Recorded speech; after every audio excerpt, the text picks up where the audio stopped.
There's a moment, quiet, almost invisible, when you realize you've started saying no to things you used to say yes to. Not because you're busy, not because something bad happened, but because the thought of being around people exhausts you before it even begins. You used to show up. You used to make the effort. And somewhere along the way, something shifted. It wasn't dramatic, no explosion, no falling out. Just a slow, creeping preference for your own silence over any room full of people who seem perfectly fine. And the strangest part? A part of you feels guilty about it, like you're broken. Like wanting to be alone is a symptom of something you should fix. But what if it isn't broken?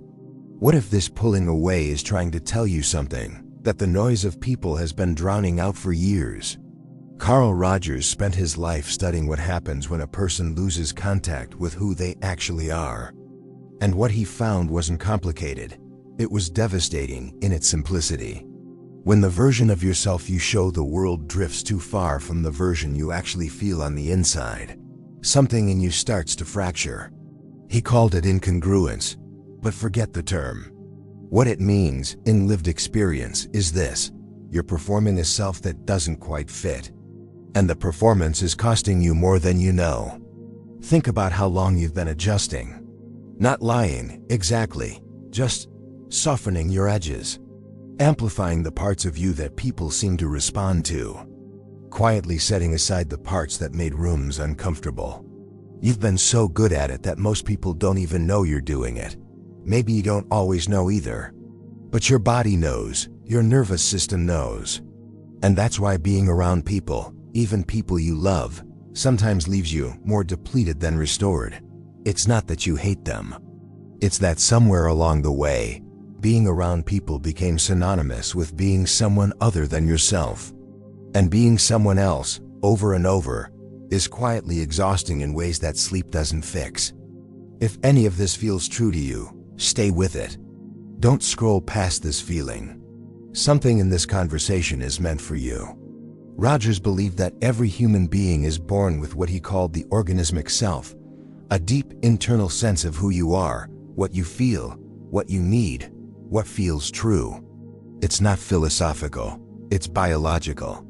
It's the part of you that knows, before thought even arrives, whether something feels right or wrong. And for a while, as children, we live close to that. We cry when we're sad. We reach for what we want.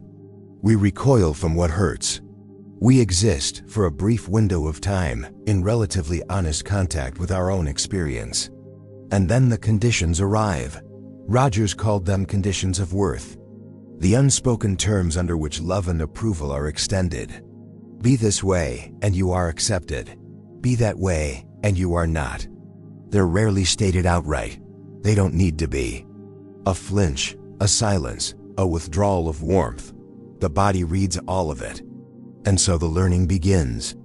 You discover which version of you generates warmth, and which version generates distance. You discover what to amplify and what to hide. And without anyone ever explicitly asking you to, you begin constructing a self-concept built not around who you are, but around who you need to be to remain loved. This isn't weakness. This is what it means to be human in a world that attaches conditions to belonging. Rogers understood this with enormous compassion. He never blamed people for the adaptations they made.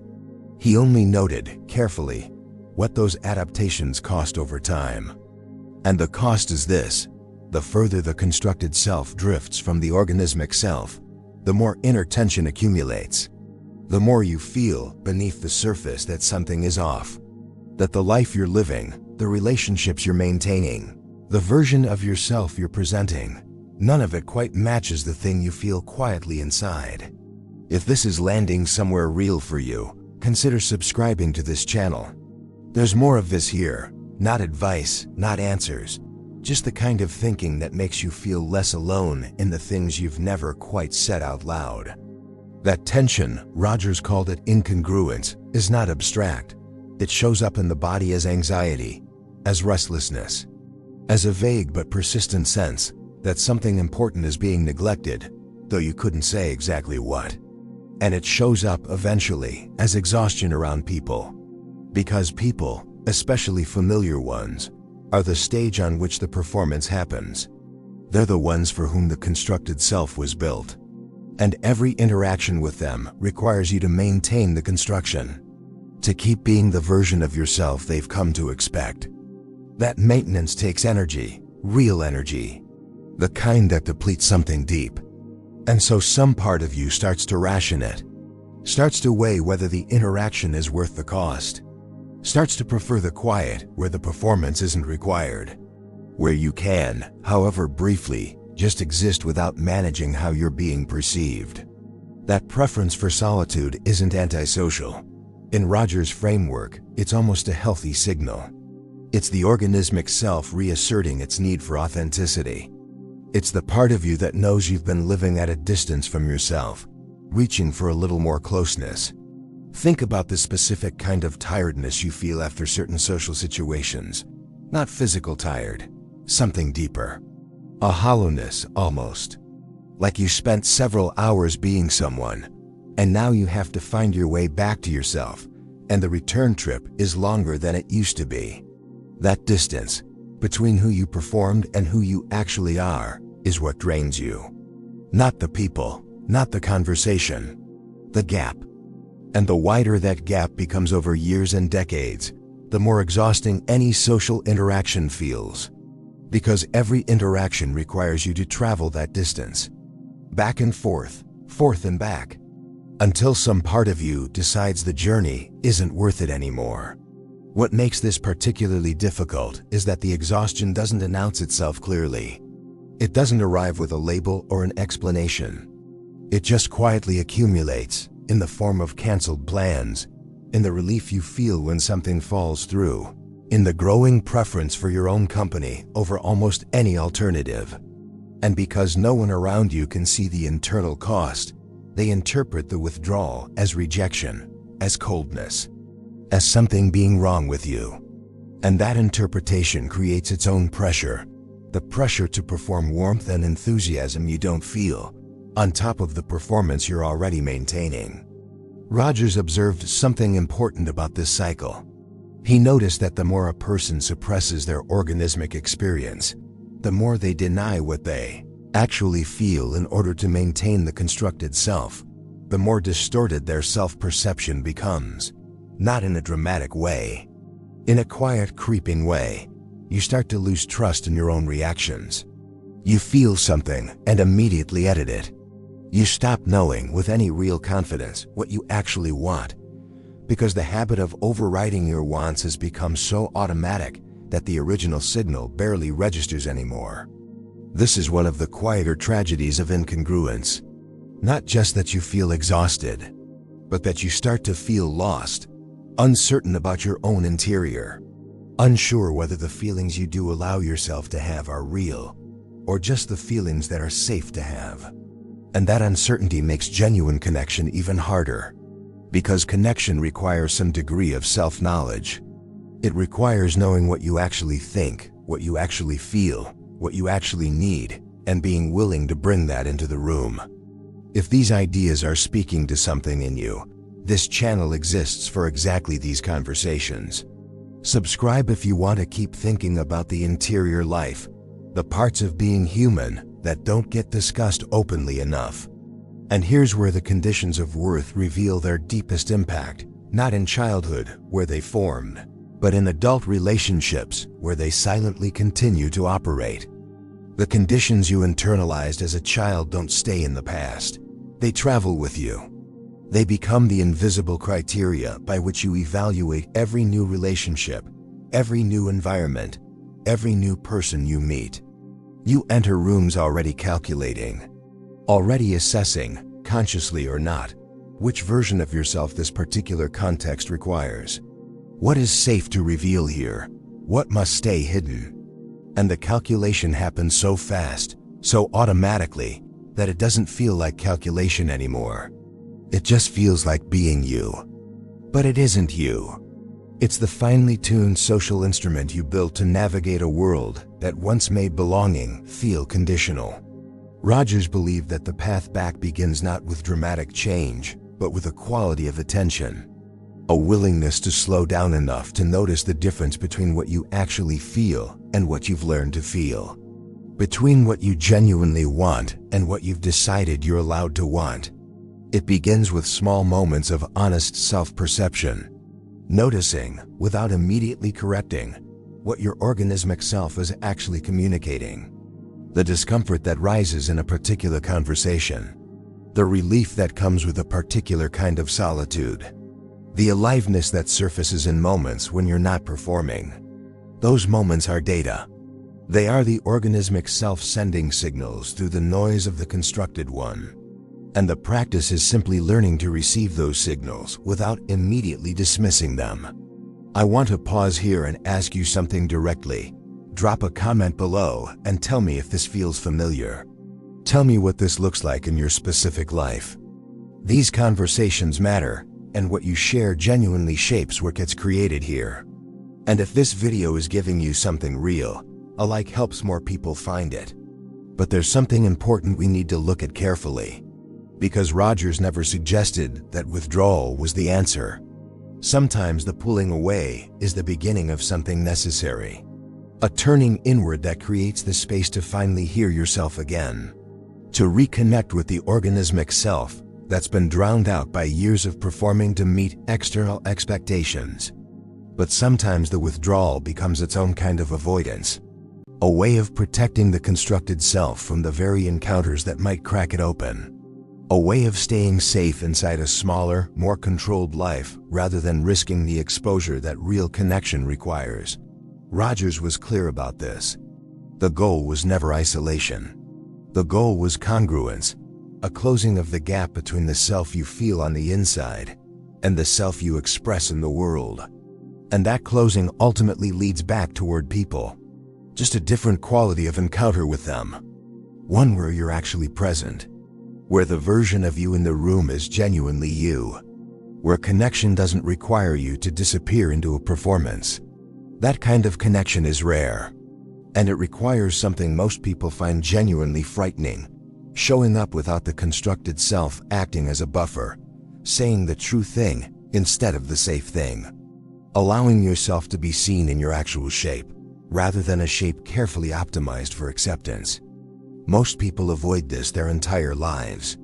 And so most people go through their entire lives feeling fundamentally unseen, surrounded by relationships that are warm and functional and utterly hollow in the ways that matter most.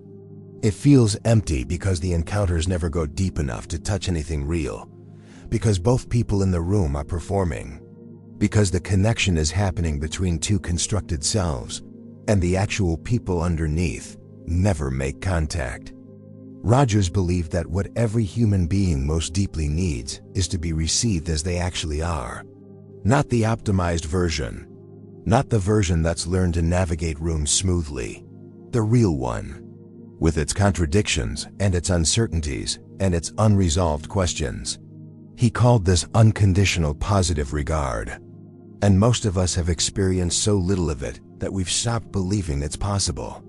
We've adjusted our expectations downward. We've decided that being partially known is the best available outcome. That longing is not for isolation, it's for recognition. For someone to see the actual you and not flinch, not leave. Not start managing you, just stay and receive what they see. And the withdrawal, the wanting to be left alone, is in some ways a form of self-protection rooted in disappointment. A quiet decision that if real recognition isn't on offer, then being alone is preferable to being in a room full of people and still feeling completely unseen.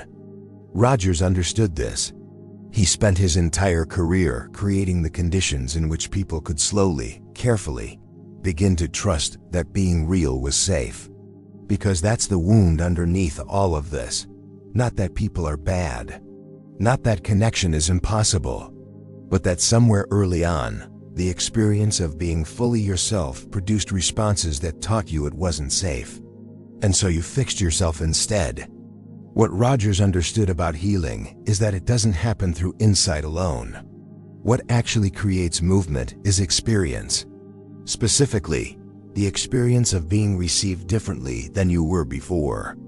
Of bringing something real into a relationship and discovering that the authenticity doesn't destroy the connection, it deepens it. Any relationship, any moment in which you are genuinely seen and genuinely received, begins to create new evidence. Evidence that contradicts the old conditions of worth. And each time the risk is taken and the world doesn't end, something in the self-concept begins to shift. The constructed self loosens its grip slightly. The organismic self is allowed a little more room. And the gap that has been generating all that exhaustion, begins slowly to narrow. This is what Rogers meant by becoming a fully functioning person. Not an arrival point, not a fixed destination, but a direction. A continuous, imperfect, deeply human movement toward greater honesty with yourself and greater authenticity in your relationships. It looks different for everyone. For some people it begins in solitude, in the quiet reclaiming of their own thoughts and feelings after years of overriding them. For others, it begins in a single relationship where safety is established gradually, carefully, through repeated experiences of being seen without consequence. And here's something worth sitting with. The people in your life who feel most draining are often not bad people. They are people who have only ever known the constructed version of you. And when you begin to change, when you start allowing something truer to surface, it disrupts a dynamic that everyone involved had quietly agreed to maintain. Some relationships genuinely cannot hold a more authentic version of you. But others, the ones with something real underneath, those relationships deepen in ways that make everything before feel thin by comparison. What that looks like in practice is less heroic than it sounds. It begins in small, almost imperceptible moments. A conversation where you say what you actually think instead of what you assume is expected. A relationship where you allow a feeling to be visible rather than immediately managing it. A decision made from what you genuinely want rather than what you've calculated will be approved of. Each of those moments is a small act of congruence, a small closing of the gap. And they accumulate in ways that eventually become unmistakable, not as a changed identity, but as a returning. As if something that was always there is finally being allowed to occupy the space it was always meant to fill.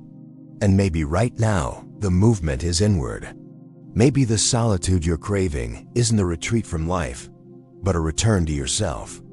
A necessary slowing down so you can hear what's been trying to reach you underneath all the noise of performance and expectation. There's something worth trusting in that.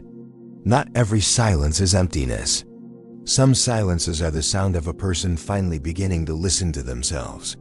And if you're somewhere in the middle of this, in the tender, uncomfortable space between the self you've been performing and the self you actually are, you don't have to rush through it. You're not broken. You're not failing at being human.